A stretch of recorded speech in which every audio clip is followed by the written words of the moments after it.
하나님은 영이시니 예배하는 자가 영과 진리로 예배할지니라. 아멘.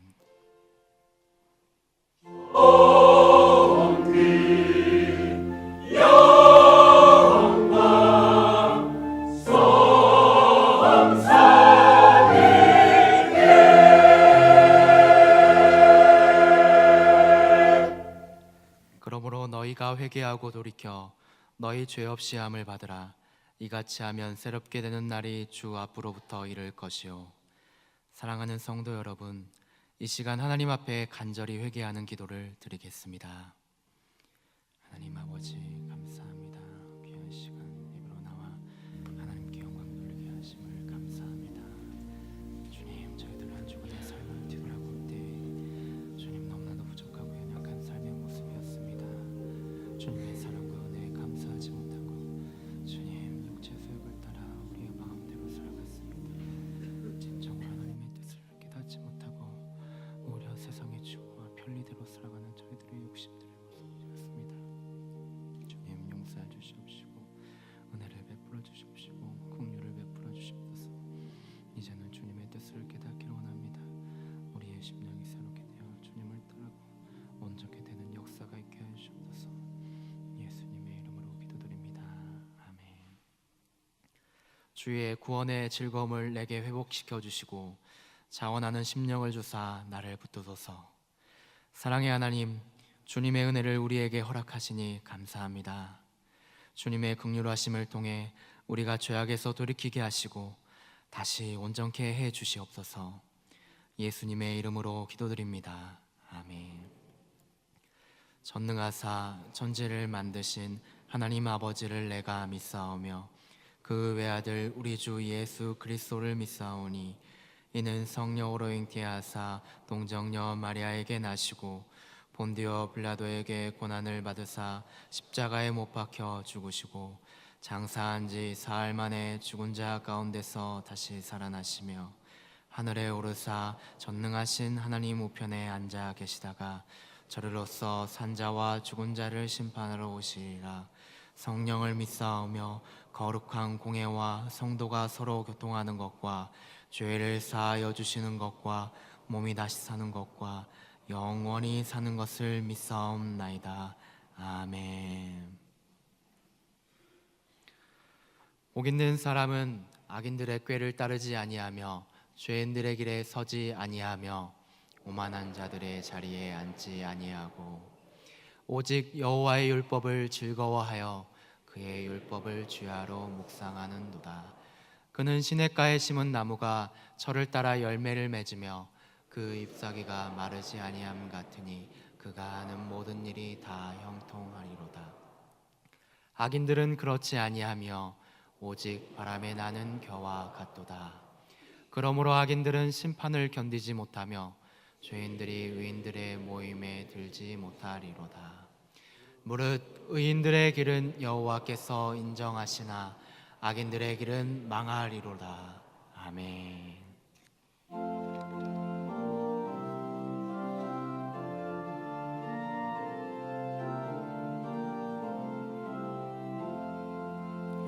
비난처 있으니 환난을 당한 자 이리 오라. 땅들이 변하고 물결이 일어나 산이 변 두렵잖네.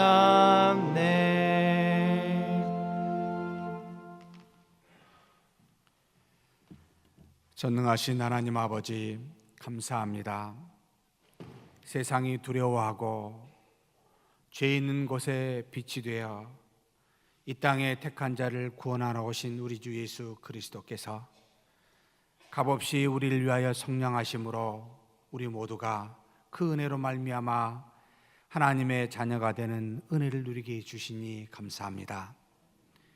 이렇게 거룩한 주일 또한 우리가 하나님 앞에 모여 우리 영혼을 소생시키시는 하나님의 말씀을 듣게 하시고 또한 우리로 하여금 하나님의 놀라우신 그 은혜 속에서 성령과 주신 진리의 말씀으로 다시 한번 우리 하나님과 신비한 연합을 이렇게 예배를 통하여 그런 은혜를 누리게 하여 주시니 감사합니다. 이제는 하나님 앞에 나와 이 모든 것이 감사함을 알고 믿음으로 하나님께서 주신 일용할 양식 중에 일부를 구별하여 11조와 감사와 선교와 여러 가지 모양의 감사헌금으로 목적헌금으로 하나님 앞에 물러드리오니 우리 하나님 우리 믿음 받아주시고 하나님께 드리는 모든 예물들은 이 땅에서 지혜로운 자의 손을 통하여 하나님의 나라와 의를 위하여 사용되어지도록 역사하여 주시옵소서. 다만 이 땅에 사는 동안 하나님의 말씀 붙들며 그 속에서 믿음으로 살게 하여 주시되 하나님께 영광 돌리며 이 땅의 많은 사람들을 사랑하며 사는 우리의 모습 될 수 있도록 이끌어 주옵소서. 주신 일용할 양식이 우리에게 필요하지만 그러나 이 양식으로 인하여 물질로 인하여 시험받지 아니하도록 항상 믿음 가운데 물질을 오직 하나님을 사랑하고 이웃을 사랑하는 데 사용되어지는 청지기와 같은 모습으로 우리 모두가 살아갈 수 있도록 복내려 주시옵소서. 또 주신 몸 비록 연약하여 힘들어 병들 수도 있지만 날마다 주님의 전능하신 손으로 붙들어 강건케 하여 주시고 그 몸 가지고 주님 부르시는 날까지 몸된 교회 안에서 주님의 손과 발이 되어 입술과 눈과 귀가 되어 하나님께 영광 돌리고 믿음이 연약한 자를 들어 세우는 봉사의 손길들이 될 수 있도록 복내려 주시며 또한 교회 밖에서도 하나님의 뜻을 따라 피부색이 무엇이든 또한 저들이 어떤 성별을 갖고 있든 나이가 무엇이든 종교가 어떠하든 하나님이 주신 사랑으로 구현하며 차별치 아니하고 저들을 긍휼히 여기며 하나님의 말씀을 증거하는 우리 모두가 되게 하여 주옵소서. 이 시간에도 하나님 앞에 믿음으로 함께 생활하고자 등록하게 해주신 성도님 보내주신 것 감사합니다. 윤희재 성도님, 백미자 성도님, 박범윤 성도님 그리고 문지영 성도님 보내주사 하나님의 은혜 속에 함께 더불어 하나님께 영광 돌릴 수 있도록 허락하여 주셨사오니 우리와 한 가지로 가없는 은혜가 넘치게 도와주시고 저들의 앞길에 하나님의 놀라운 역사가 일어나게 하여 주시옵소서. 우리 주님 예수님의 이름으로 기도하옵나이다.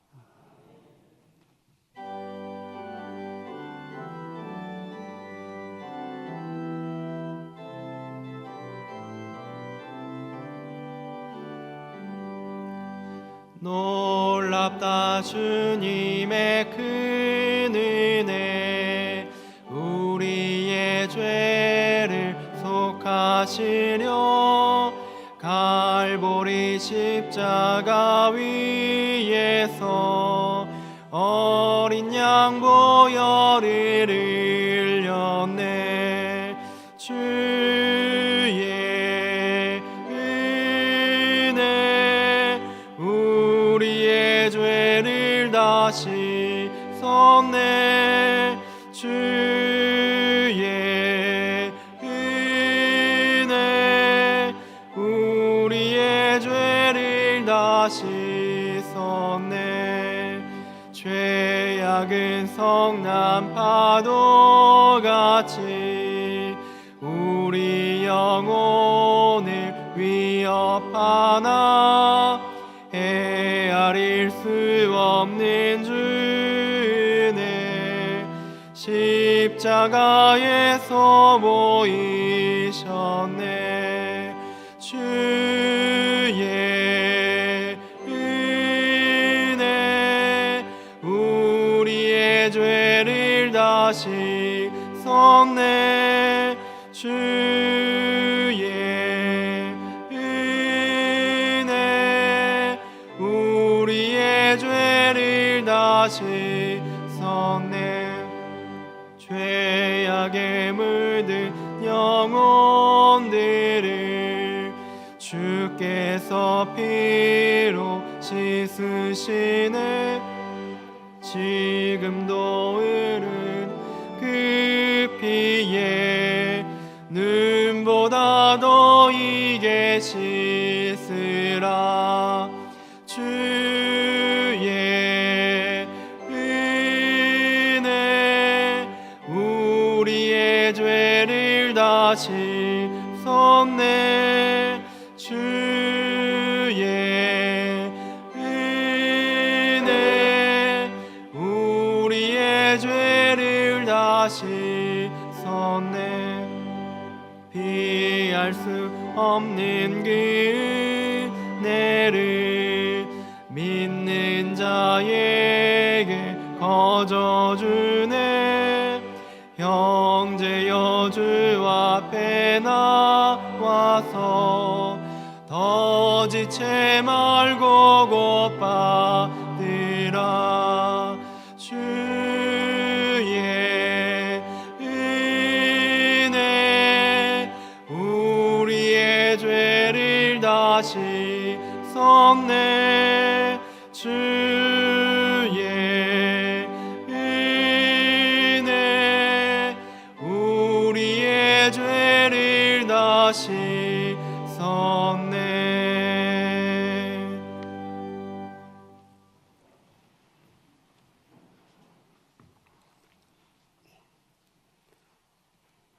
말씀으로 세상을 창조하사 만유의 주인 되시는 존귀하신 하나님 아버지, 그 거룩하신 이름을 찬송합니다. 지난 한 주간도 주님의 자녀로 살아가기에 부족함이 없는 은혜와 사랑으로 시간마다 살아있음에 감사하며 10월의 마지막 복된 주일 아침 예수님을 구주로 믿는 성도들과 함께 하나님께 예배하게 하심을 감사드립니다. 오직 하나님 한 분만 홀로 영광 받으시옵소서. 세월을 아끼라 때가 악하니라 말씀하셨는데 이 시간을 아껴 하나님을 섬기는 지혜 있는 일에 얼마나 충성하였는지 돌아봅니다. 보이는 세상의 것들이 우리에게 만족과 행복을 주는 것이 아님을 경험하면서도 성령을 기쁘시게 하기보다는 세상 일 빙계하며 육신의 편안함을 쫓으며 하나님과 교제하는 일에 소홀했음을 소개합니다. 용서하여 주시옵소서.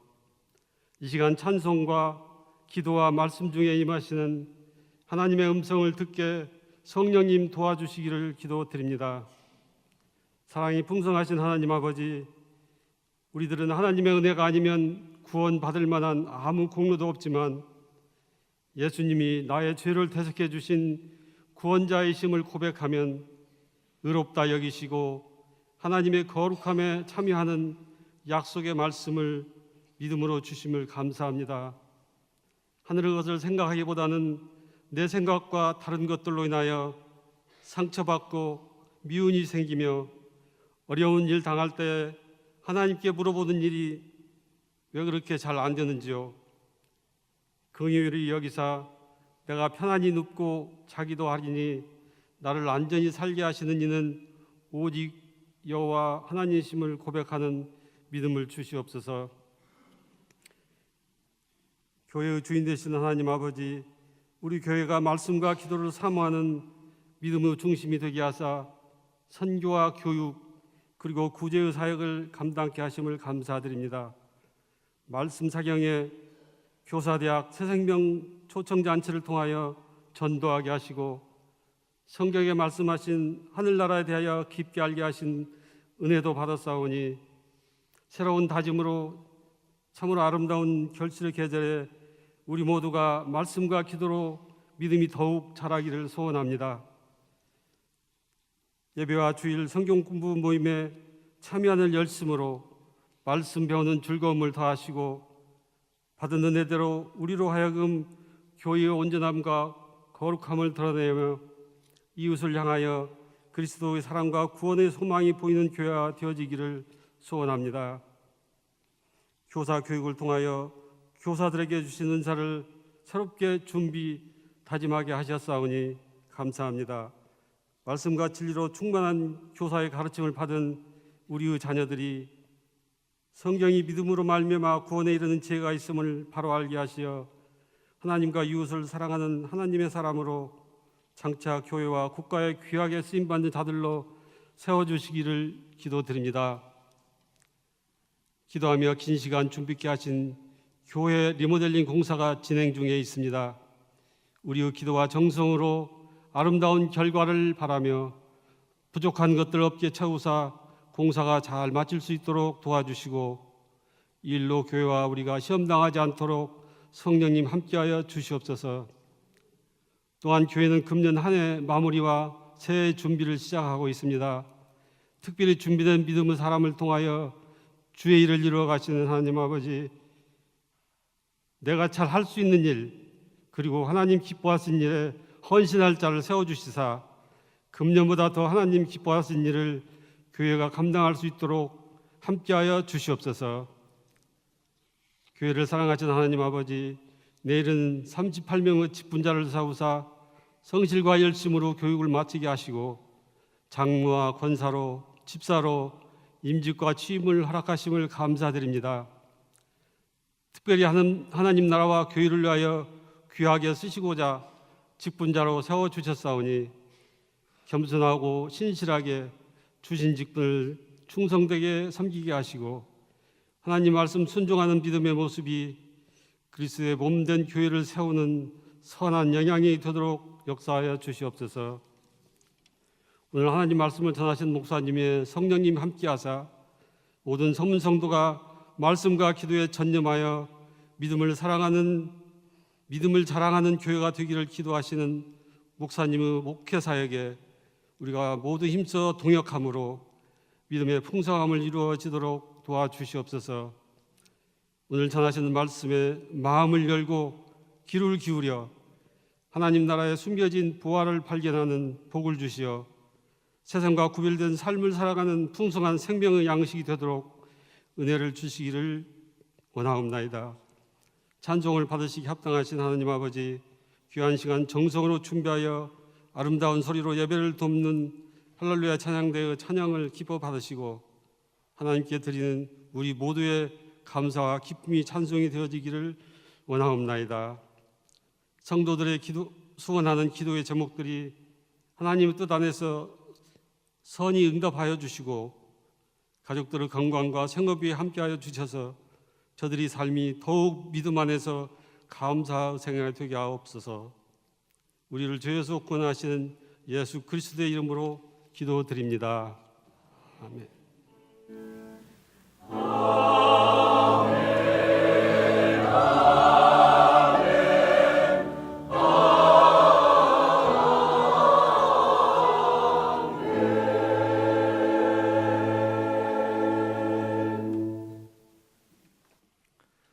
오늘 우리에게 주신 하나님의 말씀은 갈라디아서 3장 15절에서 22절까지의 말씀입니다.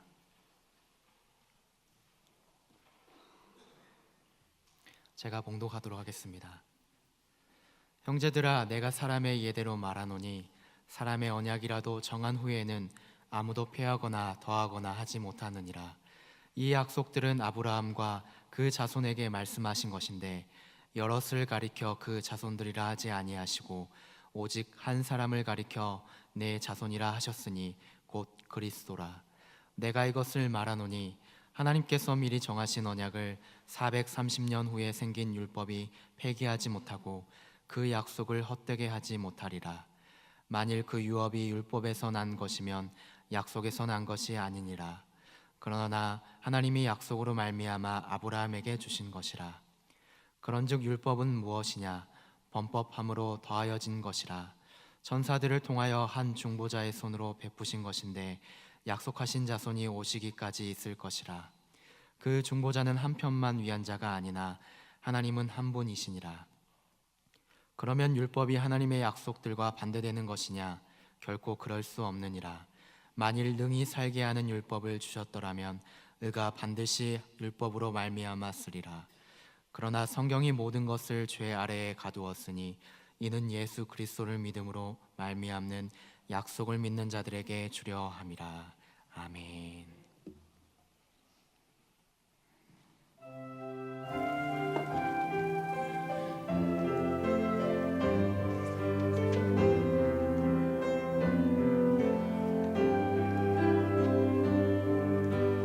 오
아름다운 찬양 우리 하나님께서 영광과 존귀를 받으신 줄 믿습니다. 전능하신 아버지 하나님, 이 시간에 영원한 하나님의 말씀 우리가 이 시간 경청합니다. 인간의 감정과 이성과 경험은 다 뒤로 물리쳐 주시고 하나님의 말씀만 증거되게 하시며 하나님의 영광을 체험하고 우리 하나님 앞에 감사 찬미를 올려드릴 수 있는 귀한 예배의 시간 되게 하여 주시옵소서. 우리 주님 예수님의 이름으로 기도하옵나이다. 아멘.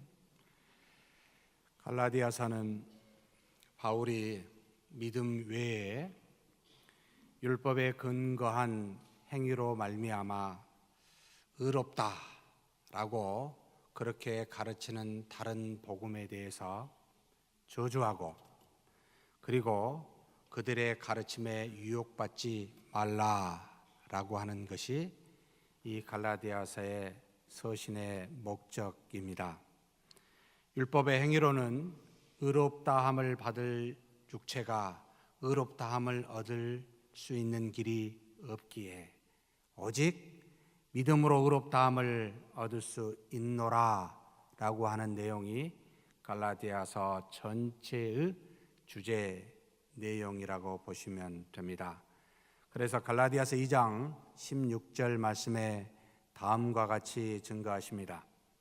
사람이 의롭게 되는 것은 율법의 행위로 말미암음이 아니요 오직 예수 그리스도를 믿음으로 말미암는 줄 알므로 우리도 그리스도 예수를 믿나니 이는 우리가 율법의 행위로서가 아니고 그리스도를 믿음으로써 의롭다함을 얻으려 함이라. 율법의 행위로서 의롭다함을 얻을 육체가 없느니라. 아멘입니다. 그래서 바울은 우리가 이제 사는 것은 율법을 지킬 수 없는 육체를 따라 살지 아니하고 오직 내 안에 계시사 나와 더불어 계시는 바로 그리스도로 말미암아 그리스도를 믿는 믿음으로 사는 것이다 라고 갈라디아서 2장 20절에 그렇게 고백하고 있습니다. 우리 한번 다 같이 봉독하시겠습니다. 내가 그리스도와 함께 십자가에 못 박혔나니 그런즉 이제는 내가 산 것이 아니요 오직 내 안에 그리스도께서 사시는 것이라. 이제 내가 육체 가운데 사는 것은 나를 사랑하사 나를 위하여 자기 자신을 버리신 하나님의 아들을 믿는 믿음 안에서 사는 것이라 라고 분명하게 증거하고 있습니다. 그러니 사랑하는 성도 여러분, 이제 헷갈리지 마십시다. 육체의 행위로, 도덕적 윤리적 행위로, 인격적인 어떤 모습으로 하나님께 의롭다함을 받을 육체가 없습니다. 믿음으로만 하나님께 의롭다함을 받습니다. 이와 같은 증거를 다시 그 뒤에 사도 바울이 계속해서 증거합니다. 예수 그리스도께서 십자가에 못 박히신 것을 너희가 눈으로 보지 아니하였느냐. 그분은 공적으로, 우리가 믿는 예수 그리스도는 모든 사람 앞에서 공적으로 돌아가셨다. 그걸 분명히 보지 않았느냐. 또한 너희가 하나님의 말씀을 듣고 믿어서 너희 안에 성령이 계신 줄도 알고 있지 않느냐. 너희들이 다 지금 그와 같은 열매를 맺고 있지 않느냐. 그리고 또 그 이전에 너희가 예수 그리스도를 알기 전에 얼마나 이 육체의 죄로 말미암아 고난과 고통 속에 있은 그 아픔을 다 경험해 보지 않았느냐. 그러니 지금 너희 갈라디아 교인들이 현재의 자신만 생각해 봐도 그리스도를 보았고 성령이 내주함의 증거를 받았으며 과거의 모든 죄의 아픔들을 다 알면서 바보같이 또 돌아갈래? 율법의 행위로 구원받는다, 의롭다함으로 다시 돌아갈래? 아니라는 말입니다. 성령으로 시작하였다가 다시 율법을 지키는 육체로 마칠 수 없노라 라고 분명히 선언합니다. 아브라함도 너희가 정말로 믿음의 조상이라고 존경하며 아브라함의 후손이라고 그렇게 자부하는 너희들이 그 아브라함도 행위로 의롭다 하심을 얻은 것이 아니라 믿음으로 의롭다 하심을 받았으며 믿음으로 말미암은 자도 이렇게 아브라함과 함께 똑같은 복을 받게 된다라고 바울은 가르칩니다. 결국 율법의 행위로 의롭게 되려는 자는 율법을 지킬 수가 없기에 저주 아래에 있으며 또 이 저주를 결국 해결하시는 분은 하나님의 아들 예수 그리스도께서 십자가에 속량하심으로 그렇게 해결받았기에 오직 예수 그리스도를 믿는 자만이 이 율법의 저주에서 해방이 되어 의롭다 하심을 얻을 수 있다라고 여러분 너무나도 분명하게 가르치고 있습니다. 그러므로 아브라함의 혈통의 후손인 율법을 가졌다고 해서 그 가진 유대인만이 하나님의 택한 백성이 되는 것이 아니라 예수 그리스도를 믿는 모든 자들 곧 이방인들까지도 포함하여 아브라함의 후손이 되는, 그래서 아브라함에게 주신 복을 그 후손도 택한 하나님의 자녀가 되는 놀라운 복을 얻게 되었노라 라고 가르칩니다. 그러면서 오늘의 본문의 말씀을 다음으로 주셨습니다. 바울은 하나님께서 먼저 아브라함을 믿음으로 의롭다라고 여기셨나라고 창세기 15장 6절 말씀을 인용하여 증거합니다. 그리고 이처럼 믿음을 가진 자가 곧 아브라함의 자손이다 라고 말합니다. 그러면서 갈라디아서 3장 6절에서 7절 말씀을 이처럼 증거하고 있습니다. 아브라함이 하나님을 믿음에 그것을 그에게 의로 정하셨다 함과 같으니라. 그런즉 믿음으로 말미암은 자들은 아브라함의 자손인 줄 알지어다. 혈통으로 자손이 아니라 믿음으로 아브라함의 자손인 줄을 알지어다. 믿는 자가 아브라함의 자손이라는 겁니다. 이와 같이 아브라함에게 믿음으로 의를 주신 것은 사실 아브라함에게만 해당되는 것이 아니라 그 이후의 모든 사람에게 또한 믿음으로 말미암아 의롭게 될 것임을 하나님께서 약속하셨다라는 뜻입니다. 즉 하나님께서는 아브라함으로 복의 근원이 되게 하사 그의 후손으로 아브라함에게 허락한 영원한 하나님의 나라를 주시는데, 이는 처음부터 하나님께서 아브라함의 혈통으로 난 유대인들에게만 주려는 것이 아니라 그 나라를 아브라함과 같이 하나님을 믿는 자에게, 그리스도에게 주어 그 그리스도를 믿는 모든 자들에게 그 나라를 유업으로 받도록 약속하셨다는 말입니다. 그래서 그 근거가 바로 창세기 12장 7절 말씀을 해석하면서 우리에게 가르치고 있습니다. 창세기 12장 7절에 이렇게 말씀하고 있습니다. 여호와께서 아브라함에게 나타나 이르시되 내가 이 땅을 내 자손에게 주리라 하신지라. 자기에게 나타나신 여호와께 그가 그곳에서 제단을 쌓고, 여기서 하나님이 약속한 땅 가나안 땅이지요. 한마디로 영원한 나라를 상징하는 가나안 땅을 아브라함에게 줬는데, 이 아브라함의 또 누구에게 줘요? 내 자손, 내 후손에게 주리라라고 말씀하셨습니다. 그런데 놀랍게도 이 자손, 후손이라는 제라라고 하는 히브리어는 씨앗, 씨라는 건데 단수로 쓰고 있다는 겁니다. 한 사람을 지칭하고 있다는 겁니다. 후손하면 당연히 복수로 많은 사람들을 생각하게 돼야 되는데 의도적으로 한 사람을 지칭하여 내 자손에게 주겠다라고 지금 하나님께서 말씀하고 있다는 겁니다. 무슨 뜻입니까?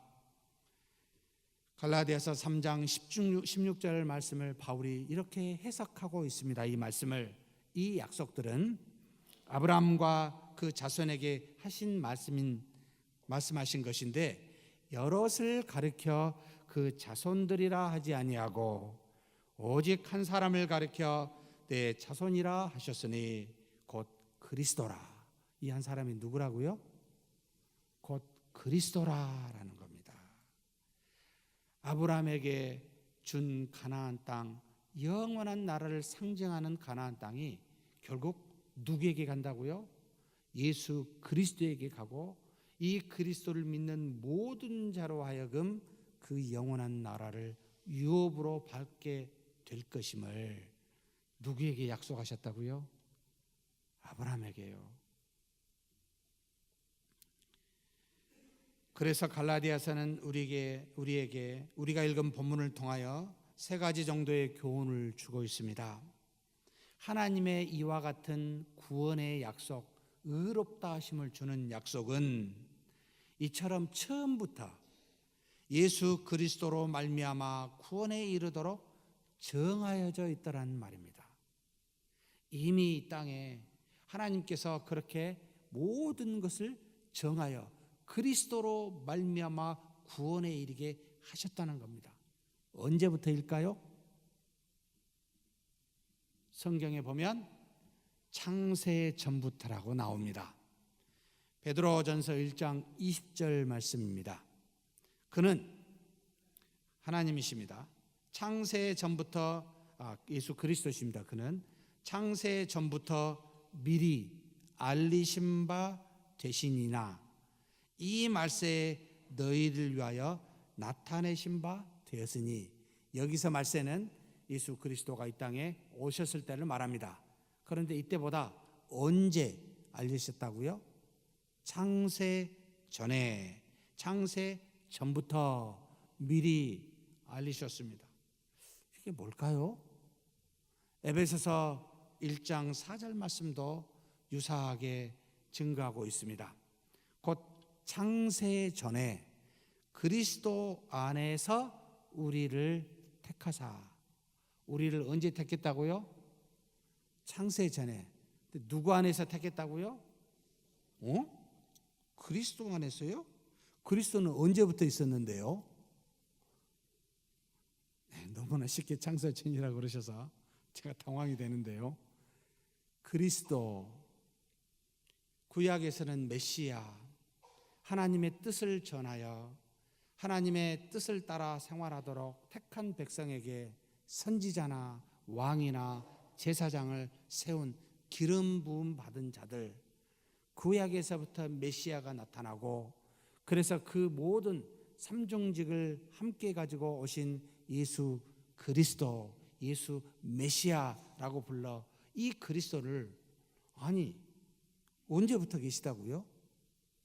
이 땅에 오시기도 전에, 만물을 만드시기도 전에, 창세 전에 그리스도라는 표현을 써서 그때부터 그리스도 안에서 우리를 예정하사 구원을 주 예수 그리스도로 말미암아 그때부터 이루게 하도록 정하셨다라는 말입니다.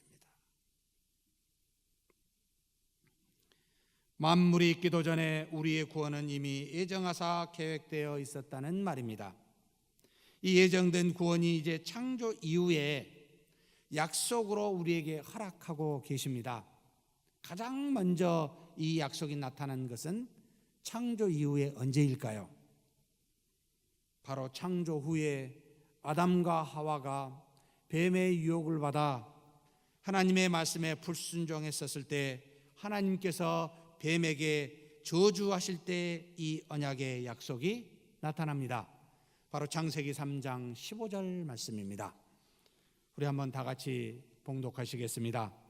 내가 너로 여자와 원수가 되게 하고 내 후손도 여자의 후손과 원수가 되게 하리니 여자의 후손은 내 머리를 상하게 할 것이요 너는 그의 발꿈치를 상하게 할 것이니라 하시고, 사탄을 상징하는 뱀에게 여자의 여기 후손이라는 제라를 또 썼습니다. 단수로 썼습니다. 누구를 말하겠습니까? 예수 그리스도를 말합니다. 너 사탄은 예수 그리스도 그를 십자가에 죽이는 것으로 그의 발꿈치 정도를 상하게 하는 것이 되겠지만, 그러나 예수 그리스도는 죽음에서 부활하사 죽음의 왕이었던 너를 머리를 상하게 하는 그와 같은 놀라운 일들이 있을 것이다 라고 여러분 타락한 직후에서부터 그리스도로 말미암은 구원의 약속을 우리에게 지금 주고 계십니다. 얼마나 놀라운지 모릅니다. 그뿐입니까? 아니요.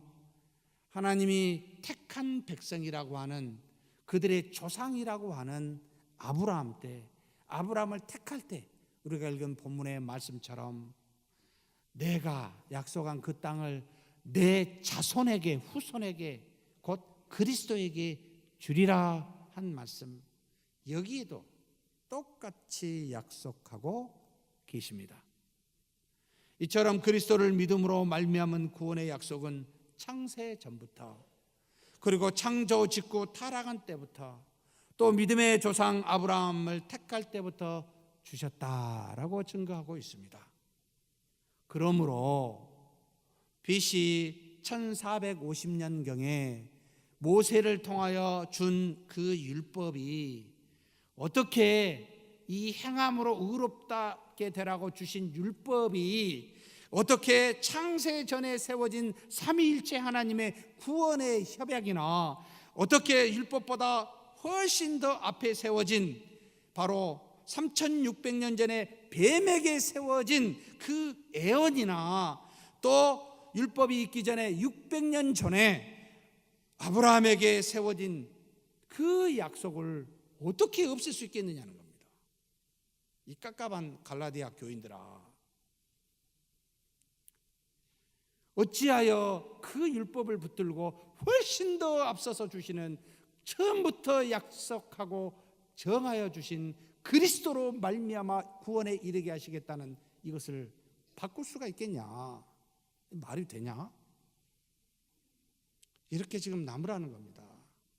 이 말은 곧 우리에게도 해당이 되죠. 어떻게 그리스도를 믿는 믿음으로 구원을 받았는데 어떻게 인격적으로 좀 고상하다고, 뭐 도덕적으로 윤리적으로 좀 깨끗하다고 그것으로 의롭게 되고 구원이 된다고요? 그것이 교회에서 말해야 된다고요? 말이 됩니까?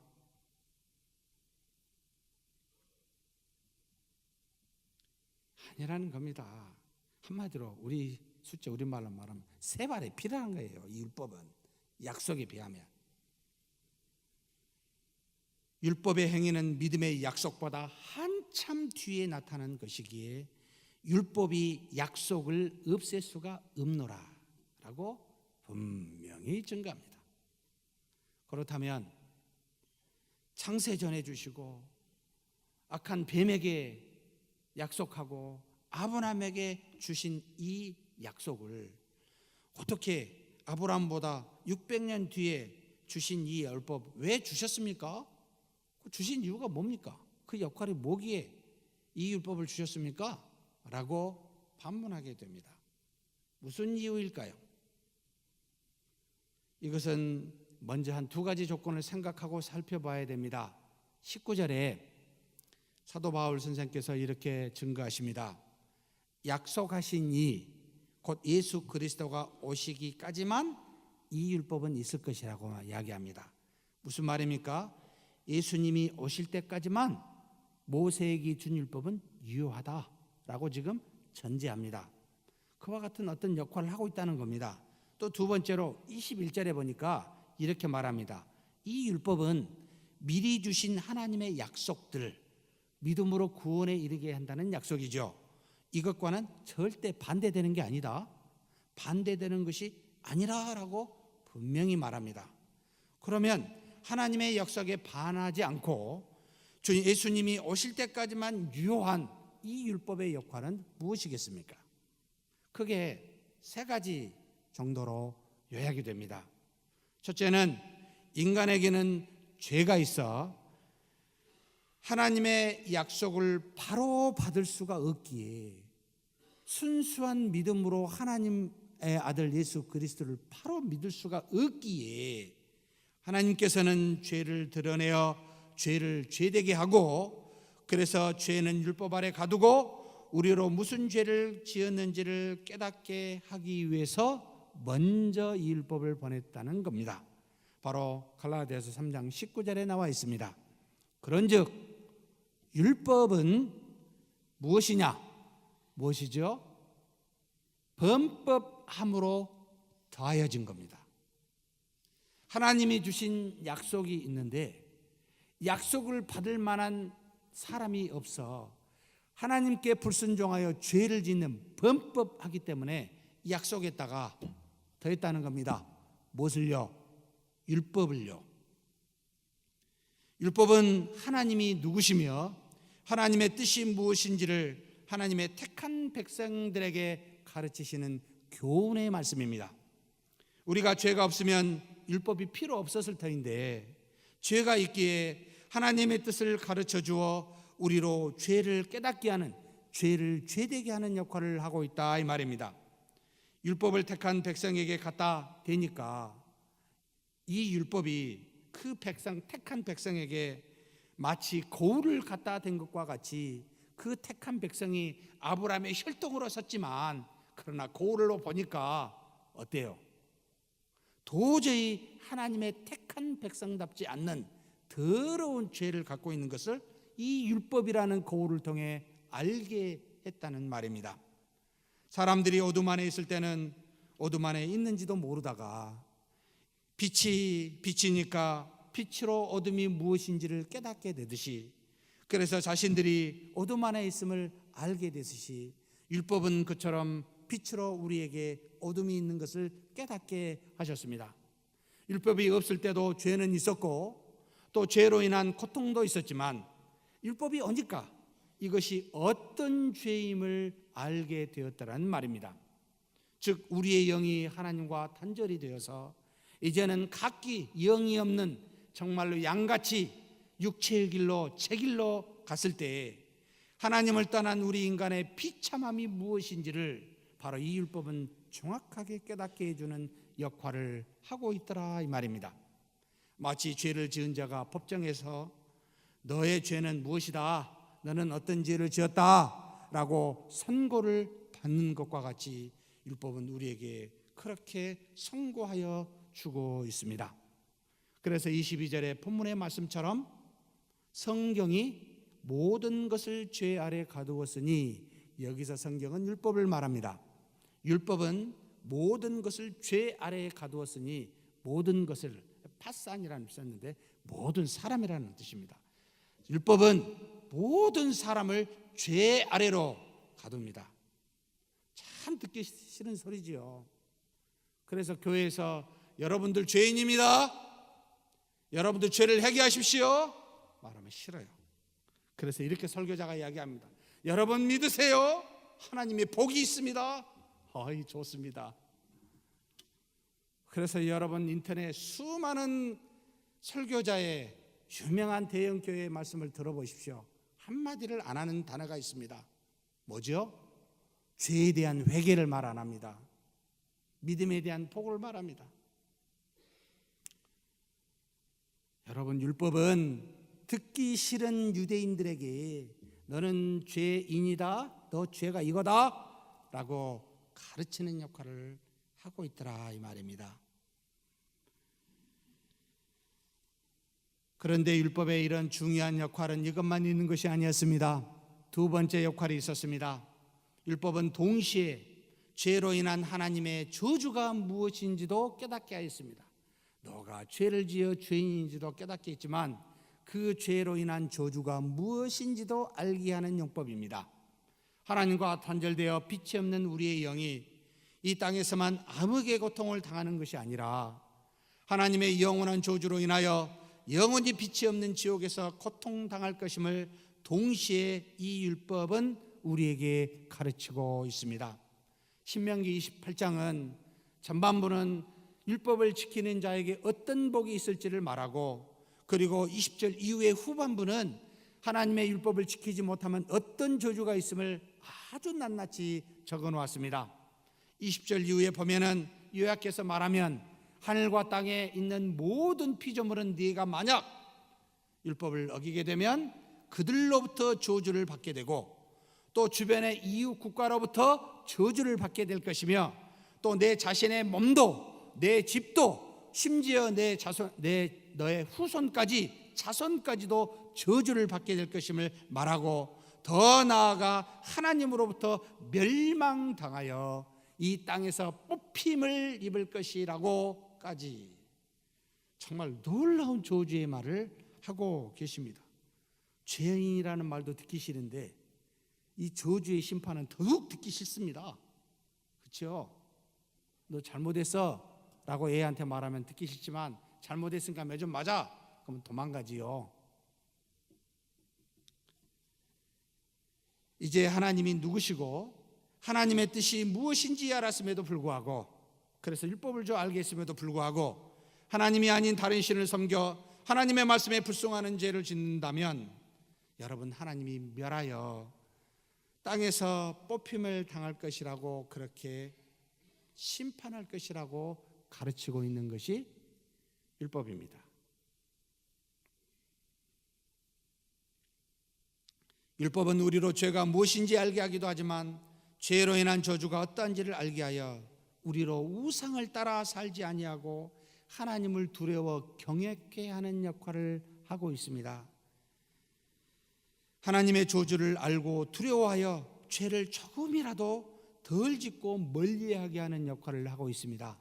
마치 어린아이에게 너 열심히 공부하면 이런 상을 주고, 뭐 못하면, 너 잘못하면 때리겠다. 어린아이들이 잘못을 안 하는 경우는 그것이 잘못이기 때문에 안 하기보다 엄마 아빠가 때리니까 안 하는 무서움 때문에 안 합니다. 무슨 뜻인지 아십니까? 우리는요, 그 정도로 악해요. 하나님이 주신 율법은 율법을 따라 순종치 못하는 자에게 어떤 저주가 있음을 알게 하여 우리로 하여금 하나님을 두려워하게 하는, 경외케 하는 역할을 하고 있습니다. 기억하십시오. 율법은 굉장히 유익합니다. 이것이 바로 두 번째 역할입니다. 그런데 세 번째 역할이 가장 율법의 중요한 역할이었습니다. 바로 인간의 힘으로는 도저히 율법을 행함으로 지킬 수 없는, 우리는 철저한, 정말 처절한 죄인임을 알게 하는 역할이었습니다. 율법을 지켜보려고 한두 번 시도해서는 잘 깨닫지 못하는 자신입니다. 그런데 율법을 수십 번, 수백 번 지켜보려고 시도할 때마다 지켜지지 않는 자신을 보게 되면, 율법이 틀려서도 아니요, 율법이 어려워서도 아니라, 율법이 문제가 있어서가 아니라, 율법을 지키려는 내가 도저히 지킬 수 없는 죄인임을 깨닫는 그와 같은 놀라운 역할을 율법은 하고 있습니다. 선한 율법을 지키려는 내가 정말 뼛속같이 악하게, 그 악한 속성이 들어가 있음을 여러분 완전히 깨닫게 하는 것이 이 율법의 역할이라는 말입니다. 하나님은 내 마음에 미움을 좀 없애주십시오. 간절히 기도하고 은혜 받고, 그래 이제 하나님께서 은혜 주셨으니 내가 그리스도와 같이 사랑과 긍휼로 사람을 대하리라 하고 주일날 뜻 왔는데, 오자마자 그만 그분을 보고 말았습니다. 하필이면 또 그분을 받고 고개를 돌리게 되고, 또 내 마음속에서는 미움이 용솟음치며 나오는 어쩔 수 없는 마음 구석구석까지도 떨어져 펼쳐져 있는 이 타락한 본성을 여러분 조금이라도 율법 속에 들어가서 지키려 하면 뼈저리게 느끼게 되어 있습니다. 도저히 어찌할 수 없다라는 것을 알게 하더라는 말입니다. 그래서 우리는 날마다 하나님 앞에 엎드려 통곡하지 않을 수가 없습니다. 왜요? 생각은 뭔지 알아요. 하나님의 뜻이 어떠한지 압니다. 그런데 안 되는 거예요. 도저히 인간의 힘으로, 능력으로 안 된다는 겁니다. 그래서 울며 하나님 앞에 도와달라고 우리는 외칠 수밖에 없습니다. 우리 밖으로 나오는 모든 악한 죄들은 결국 우리 마음속에 자리 잡은 추악한 죄성으로 인하여 그렇게 율법을 지키려고 시도할 때마다 안 되게, 마음은 원인데 육신이 한이라고 말하는 예수 그리스도의 말씀처럼 도저히 지켜지지 않는 자신을 보고 우리는 뭐다? 추악한 죄인이요, 이 죄성을 없앨 수 없는 너무나도 연약한 존재임을 깨닫게 하더라, 이 말입니다.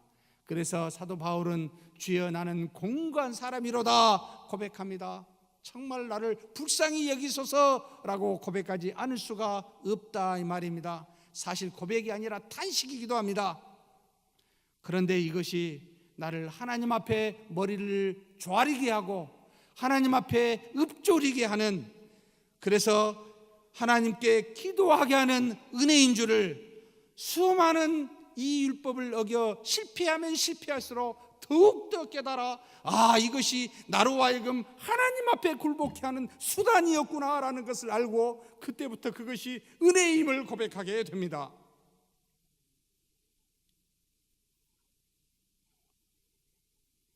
이렇게 하나님 앞에 고개를 들지 못하고 어찌할 수 없는 죄성을 붙들고 하나님께 나오도록 하니, 여러분, 이것이 하나님의 은혜가 아니고서 무엇이겠습니까? 사실 율법은 너는 죄인이다, 너는 정말 어찌할 수 없다라고 말하는 굉장히 듣기 싫은 소리였고 피하고 싶은 말이었지만, 그러나 그것을 붙들고 계속 있다 보니까 나로 하여금 나를 무엇이 어떠한지를 깨달아 알게 하여 하나님 앞에 자복하게 하니 어찌 은혜가 아닐 수 있습니까?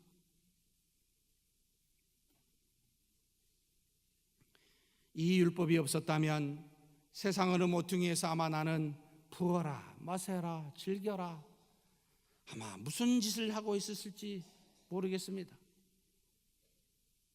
이 율법 때문에 내가 어떠한지를 알고, 그래서 절대로 나를 의지하지 아니하고 하나님만 의지하게 하는 은혜가 이 안에 있었습니다. 하나님의 은혜만을 바라고 하나님만이 나를 이 죄에서 구원할 유일한 분임을, 이 율법은 나를 죄인이라고 끊임없이 나무랄 때 그 은혜 속에서 그분을 향하게 하는 놀라운 은혜가 숨어 있었습니다.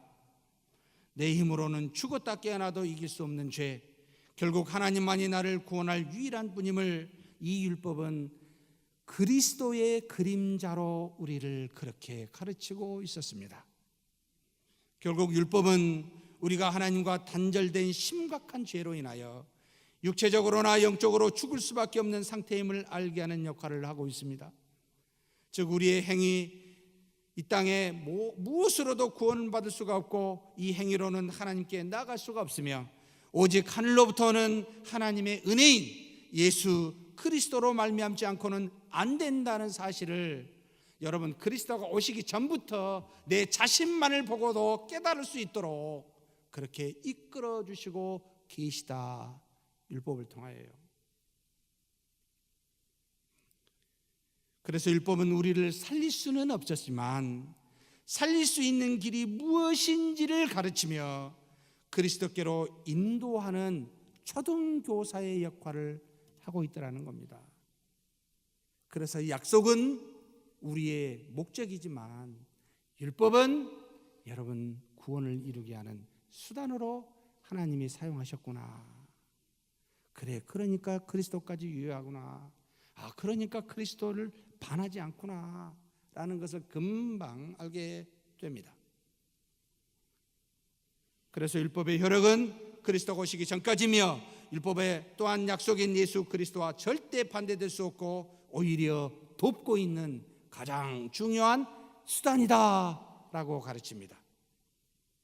그렇다면 사랑하는 성도 여러분, 그리스도를 믿고 영원한 나라를 상속받은 우리, 그리스도가 오신 이후에 이제 그리스도를 믿고 사는 우리, 이제 우리는 더 이상 이 율법이 필요 없을까요?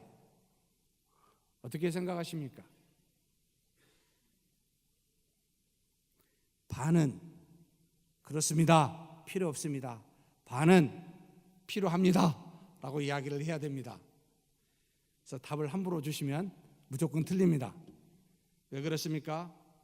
구원에 이르게 하는 데는 필요가 없습니다. 그런데 구원받은 자가 그리스도를 닮아가는 성화되어지는 곳에서는 반드시 필요합니다. 율법은 하나님의 뜻이라고 말씀드렸습니다. 신자에게 내주하사 떠나지 아니하시는 우리 안에 계신 성령님이 우리 안에서 무슨 일을 하시겠습니까? 바로 하나님의 뜻인 예수 그리스도를 증거하고 구약에 있는 수많은 하나님의 말씀을 우리에게 생각나게 하사 가르치십니다. 바로 율법을 드러내고 계신다는 말입니다. 전에는 우리 힘으로는 율법을 지켜 행할 수가 없었지만 이제는 우리가 육신이 연약하여 할 수 없었던 우리에게 내주하신 성령의 능력으로 말미암아 믿음을 통하여 이제는 모든 율법을 지킬 수 있도록 그렇게 이끌어가고 계시다는 말입니다. 그러니 구원에 이르게 할 수 없는 이 율법이 성령 안에서 믿음을 통하여 이 율법이 우리에게 증거되고 나타나는 역할을 지금 하고 있다 이 말입니다. 우리의 육신으로는 도저히 불가능한 율법의 순종이 이제 성령의 능력으로 믿음을 통해 이 율법에 대한 순종이 가능해졌더라 이 말입니다. 그래서 우리는 지금 믿음을 통해 나타나는 율법의 순종은 믿음의 열매로 나타나는 것이지 구원의 동기나 믿음의 동기로 주어지는 것이 절대 아니라는 겁니다. 그래서 우리 힘으로 율법을 순종할 수 없기에 믿는 자에게 성령의 능력으로 모든 일을 할 수 있는 율법을 순종할 수 있는 길을 열어 놓으셨습니다. 얼마나 감사한지 모릅니다.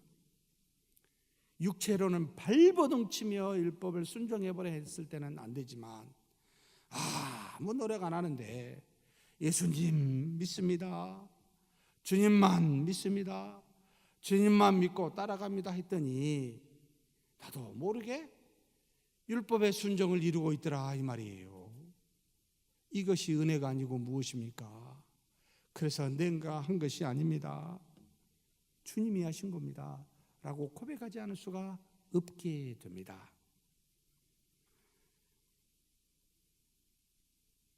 그래서 요한은 하나님의 계명의 순종이 우리의 성화로운 모습 안에서 열매로 나타나고 있음을 다음과 같은 말씀으로 증거합니다. 요한일서 5장 3절에서 4절 말씀입니다. 우리 다 같이 함께 봉독하시겠습니다. 하나님을 사랑하는 것은 이것이니 우리가 그의 계명들을 지키는 것이라. 그의 계명들은 무거운 것이 아니로되 무릇 하나님께로부터 난 자마다 세상을 이기느니라. 세상을 이기는 승리는 이것이니 우리의 믿음이니라. 믿음은요, 여러분 모든 계명을 지킬 수 있게 합니다. 세상의 악을 이기게 합니다. 하나님을 사랑하는 자, 믿는 자는 드디어 가능하게 되었다 이 말입니다. 그러니 믿는 자들이여 무엇을 요구하겠습니까? 율법의 순종을 드러내라 라고 지금 요구합니다. 하나님을 사랑하고 그리스도를 믿고 사랑합니까? 그러면 그 안에서 믿음의 능력으로 율법의 열매를 드러내 보여주십시오 라고 사도 요한이 우리에게 요청하고 있습니다. 사랑하는 성도 여러분, 그러므로 율법은 놀랍게도 하나님의 궁극적인 은혜인 예수 그리스도를 항상 가리키고 지향하고 있었습니다. 그리고 예수 그리스도를 믿는 것이 율법을 완성시키는 것이었으며 성령의 능력을 통해 율법을 지키는 성화된 모습으로 동시에 이 율법이 열매로 나타나더라는 겁니다. 그래서 우리의 믿음이 자신의 죄성을 이기고 악한 세상을 이기게 합니다. 우리 자신이 아니라 우리 안에 있는 그리스도를 믿는 믿음이. 그래서 믿음은 에브리싱입니다. 모든 것입니다. 신자들에게 믿음은 전부라는 말입니다.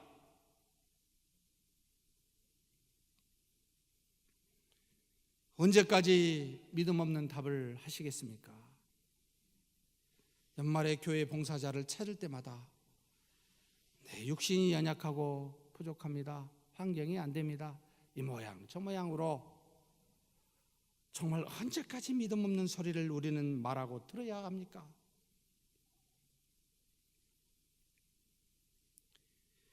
연약하고 부족하지만 맡겨주신다면 내가 믿고 한번 자원해서 해보겠습니다 라고 하는 믿음의 고백이 왜 안 나오는 것일까요? 성령이 없으십니까? 성령이 있음에도 불구하고, 아니면 아직도 옛 습관인 육신을 붙잡고 육체로 무언가를 해보려고 하십니까? 그러면 안 되지요. 안 되게 돼 있습니다. 1500년 동안 이 유대인들이 율법을 지켜보려 했어도 안 됐던 내용을 우리는 또 반복하려고 합니다. 사랑하는 성도 여러분, 우리가 원하여도 주의 일을 할 수 없을 때가 반드시 옵니다. 그 전에 기회가 주어진다면 참 그게 복인데요. 내가 믿음으로 하겠습니다 라고 고백하는 저와 여러분이 되기를 주의 이름으로 축복합니다. 하나님 아버지, 감사합니다.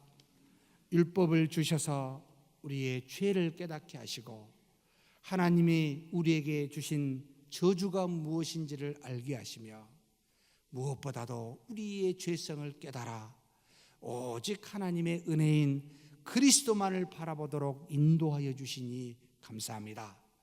이제는 그리스도를 우리의 주로 모신 우리가, 우리 안에 성령을 통하여 믿음으로 사는 우리가 이제는 율법으로 육체를 따라 율법을 순종하려 하지 아니하고 믿음을 통하여 이제는 열매로 율법의 순종의 열매가 나타나는 놀라운 일들이 우리 앞에, 우리가 주어진 사명에, 우리가 주어진 교회 안에서 항상 그와 같은 고백으로 이루어지게 하여 주시옵소서. 우리 주님 예수님의 이름으로 기도하옵나이다. 아멘.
여호와는 내게 복을 주시고 너를 지키시길 원하며 여호와는 그 얼굴을 내게 비추사 은혜 베푸시기를 원하며 여호와는 그 얼굴을 내게로 향하여 드사 평강 주시기를 원하노라. 주 예수 그리스도의 은혜와 하나님의 사랑과 성령의 교통하심이 너희 무리와 함께 있어지이다. 아멘. 성삼가